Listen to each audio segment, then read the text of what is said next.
진정한 회개는 진정한 교회를 세운다. 사랑하는 성도 여러분, 오늘 우리는 사도행전 2장 37절 이하의 말씀을 함께 살펴보려고 합니다. 앞부분에서 베드로는 성령 충만하여 예수 그리스도를 담대히 선포했습니다.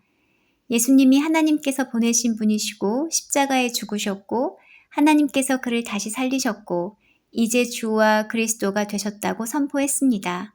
오늘 본문은 바로 그 설교를 들은 뒤 사람들에게 어떤 변화가 일어났는지를 보여주는 말씀입니다. 이 본문은 매우 중요합니다.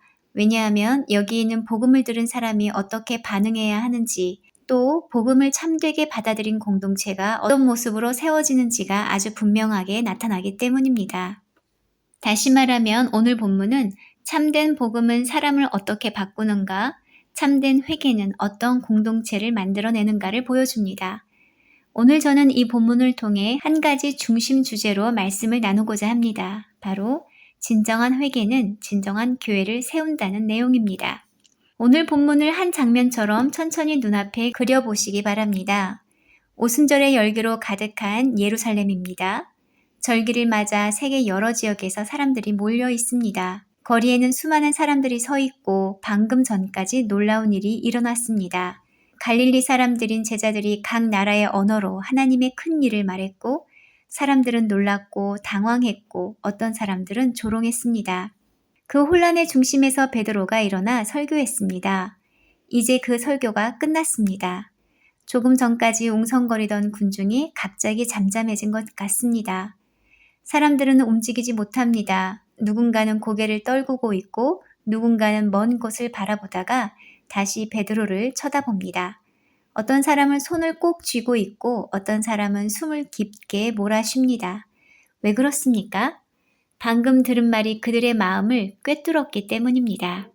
너희가 십자가에 못 박은 이 예수를 하나님이 주와 그리스도가 되게 하셨느니라.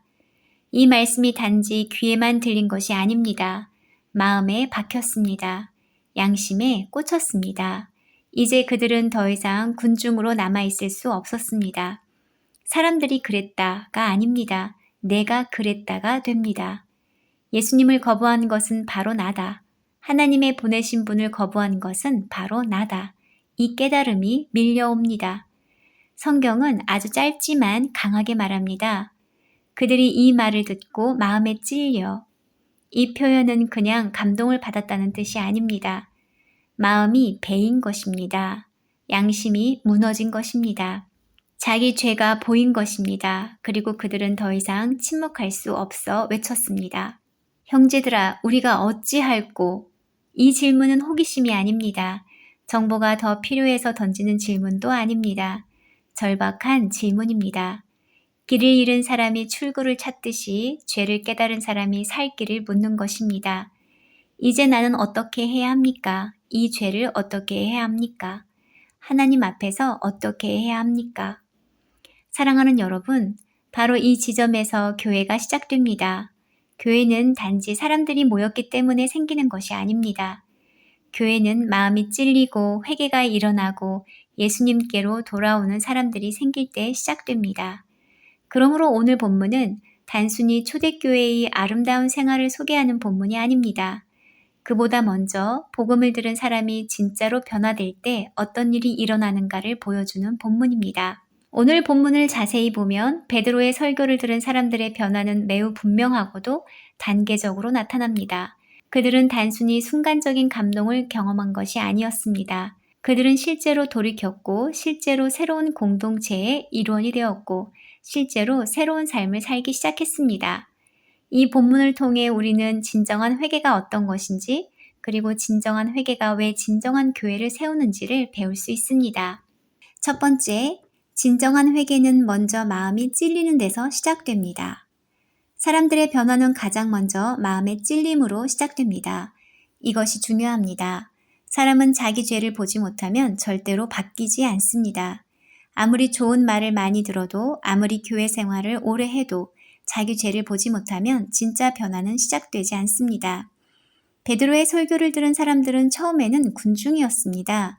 어떤 사람은 그냥 구경하러 왔을 수 있고 어떤 사람은 신기한 일 때문에 모였을 수 있고 어떤 사람은 비웃으러 왔을 수도 있습니다. 그러나 말씀이 선포되자 그들은 더 이상 군중으로 남아있을 수 없었습니다. 말씀이 그들을 각자의 자리로 끌고 갔기 때문입니다. 복음은 언제나 이렇게 일합니다. 복음은 사람을 일반적인 상태로 남겨두지 않습니다. 복음은 남의 문제를 내 문제로 바꿉니다. 세상이 잘못됐다를 내가 하나님 앞에서 잘못됐다로 바꿉니다. 그래서 회개는 언제나 마음의 찔림에서 시작됩니다. 내가 죄인이라는 사실을 인정하게 되고 내가 예수님을 필요로 하는 사람이라는 사실을 깨닫게 되고 내 힘으로는 해결할 수 없다는 사실을 알게 됩니다. 사랑하는 여러분, 이것이 은혜입니다. 많은 사람은 마음이 찔리는 것을 불편하게 생각합니다. 그러나 사실은 그 찔림이 구원의 시작입니다. 병든 사람이 통증을 느끼는 것이 오히려 살아있다는 증거인 것처럼 죄에 대해 마음이 찔리는 것은 하나님께서 그 영혼을 살리기 시작하셨다는 증거입니다. 오늘날에도 마찬가지입니다. 진짜 회개는 조금 더 잘 살아야지 정도의 결심에서 시작되지 않습니다. 진짜 회개는 내가 하나님 앞에 죄인이다. 내가 예수님을 필요로 한다는 데서 시작됩니다. 두 번째, 진정한 회개는 예수님을 향한 태도의 근본적인 방향 전환입니다. 사람들이 우리가 어찌할꼬? 라고 묻자 베드로는 가장 먼저 이렇게 말합니다. 회개하라. 이 한마디가 너무 중요합니다. 그런데 우리는 회개를 너무 쉽게 생각할 때가 많습니다. 어떤 사람은 회개를 그냥 눈물 흘리는 것으로 생각합니다. 어떤 사람은 회개를 후회하는 감정 정도로 생각합니다. 어떤 사람은 잘못했습니다. 라고 말하는 것으로 회개가 끝났다고 생각합니다. 그러나 성경이 말하는 회개는 그것보다 훨씬 깊습니다. 회개는 단순히 죄책감을 느끼는 것이 아닙니다. 회개는 단순히 실수했다고 인정하는 것도 아닙니다. 회개는 방향을 바꾸는 것입니다. 이 사람들은 전에는 예수님을 거부했습니다. 예수님을 메시아로 인정하지 않았고 그분을 십자가에 못 박는 일에 동참했습니다. 그런데 이제는 정반대로 돌아서야 합니다. 예수님을 거부하던 자리에서 예수님을 받아들이는 자리로, 예수님을 반대하던 자리에서 예수님께 복종하는 자리로, 예수님을 무시하던 자리에서 예수님을 주님으로 믿는 자리로 옮겨가야 합니다. 이것이 회개입니다. 다시 말해 회개는 죄에 대한 태도만 바뀌는 것이 아니라 예수님에 대한 태도가 바뀌는 것입니다. 전에는 내가 주인처럼 살았습니다. 전에는 내 생각이 기준이었습니다. 전에는 예수님 없이도 괜찮다고 여겼습니다. 그러나 이제는 아닙니다. 이제는 예수님이 주님이시고 나는 그분을 따라야 한다는 것을 인정하는 것입니다. 그러므로 진정한 회개는 매우 구체적입니다. 말만 바뀌는 것이 아니라 중심이 바뀝니다. 감정만 흔들리는 것이 아니라 삶의 방향이 바뀝니다. 사랑하는 성도 여러분, 진정한 교회는 바로 이런 회개 위에 세워집니다. 그냥 종교적 분위기에 끌려온 사람들로는 교회가 세워지지 않습니다. 예수님을 향해 실제로 돌아선 사람들이 있을 때 교회가 세워집니다. 세 번째, 진정한 회개는 예수님의 이름 앞에 자신을 낮추고 복종하게 합니다. 베드로는 회개를 말한 후 이렇게 덧붙입니다. 각각 예수 그리스도의 이름으로 침례를 받고, 이 말씀은 당시 사람들에게 매우 강하고도 불편한 요청이었을 것입니다. 왜냐하면 유대인에게 침례는 원래 자신들이 받는 의식이라기보다 이방인이 유대 공동체 안으로 들어올 때 받는 의식으로 여겨졌기 때문입니다. 그런데 지금 베드로는 유대인들에게, 다시 말해 자신들이 하나님의 백성이라고 자부하던 사람들에게 말합니다. 너희가 예수 그리스도의 이름으로 침례를 받아라. 이것은 단순한 의식적 행동 이상의 의미를 가집니다. 이것은 자존심을 꺾는 일입니다. 이것은 공개적으로 예수님께 속하겠다고 선언하는 일입니다. 회개는 마음속에만 일어나는 비밀스러운 감정이 아닙니다. 진정한 회개는 삶으로 드러납니다. 사람들 앞에서 나는 이제 예수님께 속한 사람입니다. 나는 이제 예수님의 이름 아래 있습니다. 나는 이제 그분의 공동체에 속한 사람입니다. 라고 고백하게 만듭니다. 이 점이 매우 중요합니다. 어떤 사람은 믿음을 지나치게 개인적인 것으로만 생각합니다. 마음으로만 믿으면 되지, 굳이 드러낼 필요가 있나 라고 생각할 수 있습니다. 그러나 초대교회는 그렇지 않았습니다. 회개한 사람들은 침례를 받음으로 자기 믿음을 드러냈고 예수님의 공동체 안으로 들어왔습니다. 진정한 회개는 언제나 공동체적 열매를 낳습니다. 혼자만의 믿음으로 끝나지 않고 그리스도의 몸된 교회 안으로 들어오게 합니다. 네 번째, 진정한 회개는 죄사함과 성령의 선물로 이어집니다. 베드로는 계속해서 말합니다. 죄사함을 받으라. 그리하면 성령의 선물을 받으리라. 여기서 우리는 복음의 놀라운 은혜를 봅니다. 베드로는 회개한 사람들에게 단지 이제부터 잘 살아라 라고 말하지 않습니다. 열심히 노력해라 라고 하지도 않습니다. 너희가 큰 죄를 지었으니 오래 고생하며 갚아라 라고도 하지 않습니다. 오히려 그는 놀라운 약속을 줍니다. 죄사함을 받을 수 있다는 것입니다. 그리고 성령의 선물을 받을 수 있다는 것입니다. 이것이 얼마나 놀라운 소식입니까? 방금 전까지 예수님을 거부하던 사람들, 예수님을 십자가에 못 박는데 가담했던 사람들, 바로 그 사람들에게도 길이 열려 있습니다. 회개하고 예수님의 이름으로 나아오면 예수님께서 죄를 용서하시고 성령을 주시겠다고 하십니다. 여기서 중요한 것은 성령이 선물이라는 사실입니다. 성령은 인간의 공로로 얻는 상이 아닙니다. 성령은 자격 있는 사람만 받는 특별 보상이 아닙니다. 하나님께서 은혜로 주시는 선물입니다. 그리고 성령께서 오시면 실제 변화가 일어납니다. 생각이 바뀌고 마음이 바뀌고 관계가 바뀌고 삶의 방식이 바뀝니다. 혼자 살아가던 사람이 공동체의 사람으로 바뀌고 자기 중심적이던 사람이 하나님과 이웃을 향해 열리고 닫혀있던 사람이 말씀과 기도에 열리게 됩니다. 이것이 성령의 역사입니다. 교회는 사람의 열심만으로 세워지지 않습니다. 교회는 성령께서 변화시키신 사람들로 세워집니다. 다섯 번째, 진정한 회개는 말씀 중심의 사람으로 만듭니다. 이제 본문은 회개한 사람들이 실제로 어떻게 살았는지를 보여줍니다. 첫 번째로 나오는 것이 이것입니다. 그들이 사도의 가르침을 받아. 이것은 매우 중요합니다. 진정한 회개는 말씀을 사모하게 만듭니다. 진짜로 돌이킨 사람은 하나님의 뜻을 알고 싶어 합니다. 예수님을 믿는다고 하면서도 말씀을 배우려는 마음이 전혀 없다면 그 믿음은 매우 약하거나 잘못된 방향일 수 있습니다.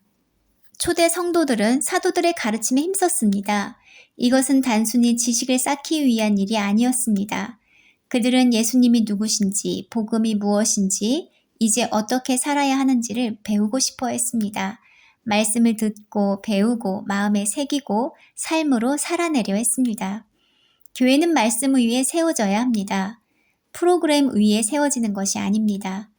분위기 위에 세워지는 것도 아닙니다. 말씀을 듣고 말씀에 순종하고 말씀으로 삶을 교정해가는 사람들이 모일 때 진정한 교회가 세워집니다.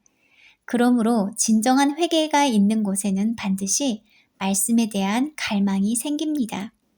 내 생각대로 살지 않겠습니다. 하나님이 말씀하시는 대로 살고 싶습니다. 이 마음이 생기는 것입니다.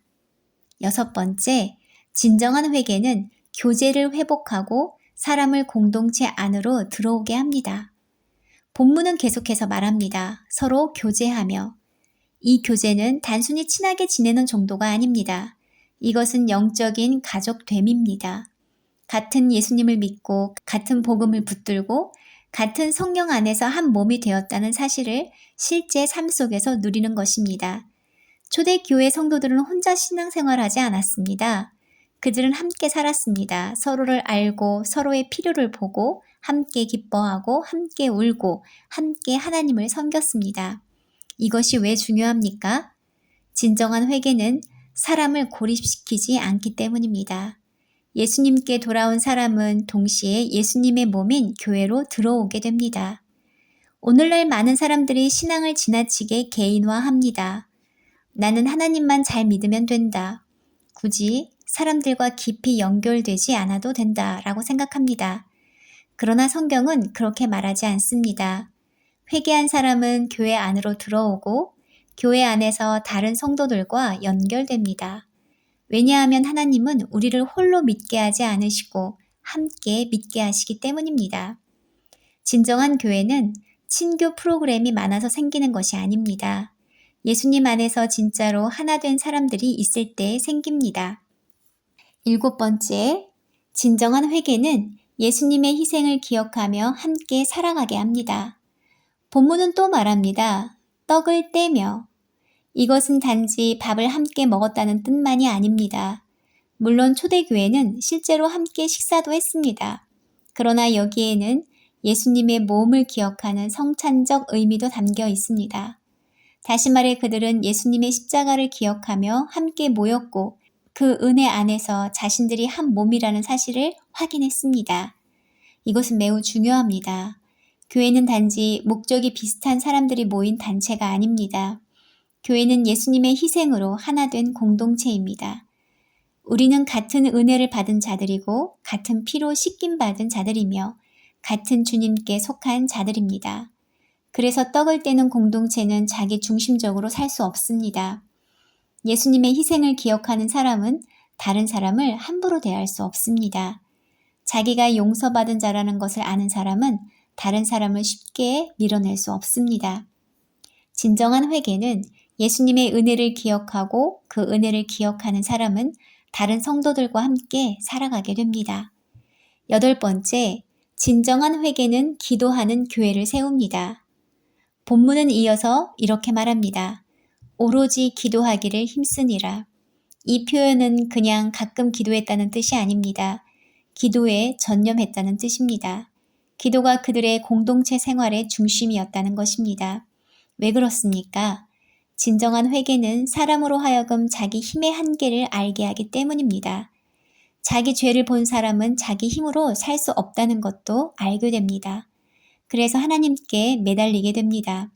기도는 바로 그런 사람의 호흡입니다. 초대교회는 말씀만 있는 교회가 아니었습니다. 교제만 있는 교회도 아니었습니다. 그들은 기도하는 교회였습니다. 개인적으로도 함께 모여서도 하나님께 매달렸습니다. 하나님의 인도하심을 구했고 능력을 구했고 은혜를 구했습니다. 오늘날 교회가 약해지는 이유 중 하나는 많은 것을 하지만 기도는 약하기 때문입니다. 그러나 초대교회는 달랐습니다. 그들은 기도에 힘썼고 바로 그 기도 속에서 공동체가 하나로 묶였습니다. 진정한 회개는 기도하지 않을 수 없게 만듭니다. 그리고 기도하는 사람들이 많아질수록 교회는 진짜 교회가 됩니다. 9번째, 진정한 회개는 물질관까지 바꾸어 놓습니다. 43절 이하를 보면 성도들의 삶에는 더욱 구체적인 변화가 나타납니다. 그중 하나가 물질에 대한 태도의 변화입니다. 그들은 자기의 소유를 자기만을 위해 움켜쥐지 않았습니다. 필요가 있는 사람에게 나누기 시작했습니다. 이것은 단순히 일시적인 흥분이나 분위기로 생긴 행동이 아닙니다. 성령께서 그들 안에 계시자 가치관 자체가 바뀐 것입니다. 전에는 내 것이 중요했지만 이제는 형제의 필요가 보이기 시작했습니다. 전에는 소유가 중심이었지만 이제는 사랑이 중심이 되었습니다. 이것이 진정한 회개의 열매입니다. 회개는 예배당 안에서만 드러나는 것이 아닙니다. 지갑을 대하는 태도에서도 드러납니다. 내가 가진 시간, 물질, 재능을 어떻게 바라보는지에서도 드러납니다. 진정으로 회개한 사람은 이렇게 생각하기 시작합니다. 이것도 하나님이 주신 것이다. 내 것처럼 붙들기보다 하나님 뜻에 따라 사용해야 한다. 그래서 진정한 교회는 나눔이 있는 교회입니다. 강요된 나눔이 아니라 은혜에 감동된 사람들이 자원하여 나누는 교회입니다. 10번째, 진정한 회개는 예배와 일상 모두를 변화시킵니다. 본문을 보면 성도들은 날마다 성전에 모였고 집에서도 떡을 떼며 기쁨과 순전한 마음으로 음식을 먹고 하나님을 찬미했습니다. 이 모습이 매우 아름답습니다. 그들은 신앙을 주 1회 예배 시간에만 국한하지 않았습니다. 성전에서도 하나님을 섬겼고 집에서도 하나님을 섬겼습니다. 공적인 자리에서도 믿음을 나누었고 사적인 자리에서도 믿음을 나누었습니다. 큰 모임에서도 하나님을 예배했고 작은 모임에서도 하나님을 기억했습니다. 이것은 무엇을 보여줍니까? 진정한 회개는 삶 전체를 하나님께 연결시킨다는 것입니다. 예배 시간에만 거룩한 척하고 집으로 돌아가면 전혀 다른 삶을 사는 것은 진정한 회개의 모습이 아닙니다. 초대교회 성도들은 삶 전체가 하나님께 열려 있었습니다. 성전과 가정, 공식적인 자리와 일상적인 자리 모두가 하나님 앞에 있었습니다. 그래서 초대교회는 작은 공동체의 모습도 가졌습니다. 집집마다 모였습니다. 함께 먹고 함께 말씀을 듣고 함께 기도했습니다. 이것은 단순한 친목 모임이 아니었습니다. 믿음이 일상으로 들어간 것입니다.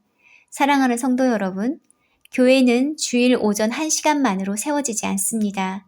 교회는 삶 속에서 함께 믿고 함께 말씀을 붙들고 함께 기도하는 사람들로 세워집니다.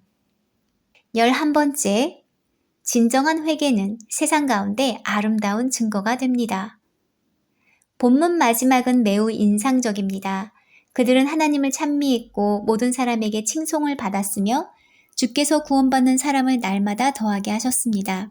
여기서 중요한 것은 초대교회가 세상 속에서 좋은 평판을 얻기 위해 이미지 관리를 한 것이 아니라는 사실입니다. 그들은 진짜로 변화되었기 때문에 그 삶이 자연스럽게 세상에 증거가 된 것입니다.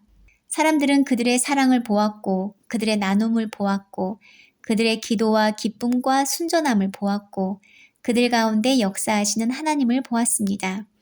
그래서 교회가 전도 프로그램을 했기 때문에만 사람이 더해진 것이 아니라 공동체 자체가 복음의 증거가 되었습니다. 이것이 참 중요합니다. 진정한 교회는 설교만 하는 교회가 아닙니다. 삶 자체가 설교가 되는 교회입니다. 말로만 예수님을 전하는 것이 아니라 함께 살아가는 방식 속에서 예수님의 다스리심이 드러나는 교회입니다.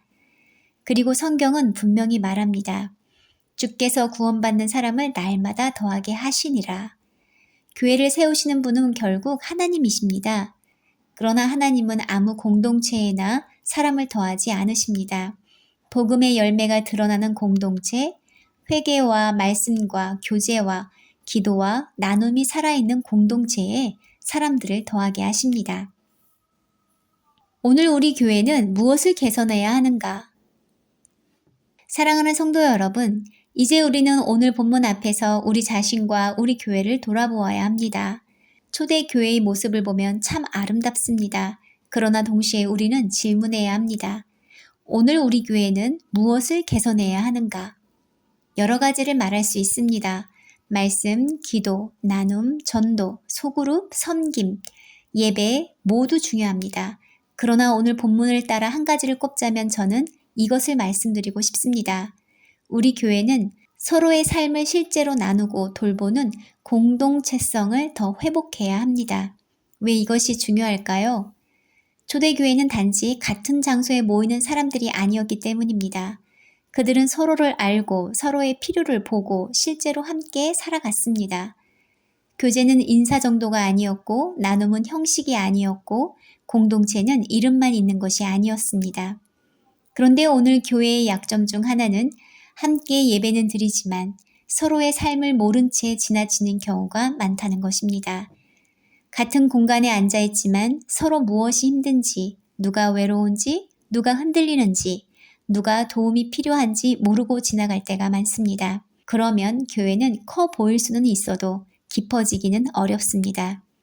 예를 하나 들어보겠습니다. 한 사람이 오랫동안 교회에 다녔습니다. 매주 빠지지 않고 예배에 참석했습니다. 사람들도 그를 보며 참 신실한 성도다라고 생각했습니다. 그런데 어느 날 그 사람이 교회를 떠났습니다. 이유를 묻자 이렇게 말했다고 합니다. 나는 몇 년 동안 같은 자리에 앉아 예배드렸지만 내 이름을 진심으로 불러준 사람도 없었고 내 삶이 무너지고 있을 때 내 형편을 물어봐준 사람도 거의 없었습니다. 나는 예배당 안에 있었지만 공동체 안에는 없었습니다. 이 말이 참 무겁습니다. 예배 참석은 있었지만 교제는 없었던 것입니다. 자리는 있었지만 연결은 없었던 것입니다. 함께 모였지만 함께 살지는 않았던 것입니다. 사랑하는 성도 여러분, 이것은 우리가 꼭 돌아보아야 할 부분입니다. 초대교회는 단지 설교를 잘 듣는 교회가 아니었습니다. 그들은 실제로 함께 살았습니다. 집집마다 떡을 떼었고 필요를 따라 나누었고 기쁨과 순전함으로 하나님을 찬양했습니다. 진정한 회개는 사람을 공동체 안으로 깊이 들어가게 만들었습니다. 그러므로 오늘 우리 교회가 개선해야 할 한 가지는 이것입니다. 예배 공동체를 넘어서 삶을 함께 나누는 공동체가 되어야 합니다. 구체적으로는 서로의 이름을 더 기억해야 합니다. 서로의 형편을 더 물어야 합니다. 어려운 사람이 있을 때 실제로 도와야 합니다. 작은 모임과 가정 모임 안에서 말씀과 기도와 식탁을 나누어야 합니다. 그저 잘 지내세요로 끝나지 말고 정말 함께 믿고 함께 울고 함께 기도하는 공동체가 되어야 합니다. 왜냐하면 진정한 교회는 단지 설교를 듣는 사람들의 모임이 아니라 회개한 사람들이 성령 안에서 서로를 형제와 자매로 받아들이며 함께 살아가는 공동체이기 때문입니다. 오늘 우리 교회가 사람을 많이 모으는 교회보다 사람이 실제로 변화되고 실제로 돌봄을 받는 교회가 되기를 원합니다. 형식적인 모임보다 진짜 가족 같은 교회가 되기를 원합니다. 그러할 때 세상은 교회를 통해 복음을 보게 될 것입니다. 사랑하는 여러분, 진정한 회개는 사람 한 명만 바뀌는 것이 아닙니다. 진정한 회개는 공동체를 바꿉니다. 그리고 그렇게 바뀐 공동체가 바로 진정한 교회입니다. 오늘 우리 모두가 하나님 앞에 다시 물어야 합니다. 주님, 저를 진짜로 회개하게 하옵소서. 그리고 우리 교회를 진짜 교회가 되게 하옵소서. 기도하시겠습니다. 주님, 말씀을 들을 때 우리의 마음이 진실로 찔리게 하옵소서. 후회로 끝나는 것이 아니라 예수님께로 돌이키는 참된 회개를 주시길 기도합니다. 우리 교회가 말씀과 기도와 사랑의 교제가 살아있는 공동체가 되게 하옵소서.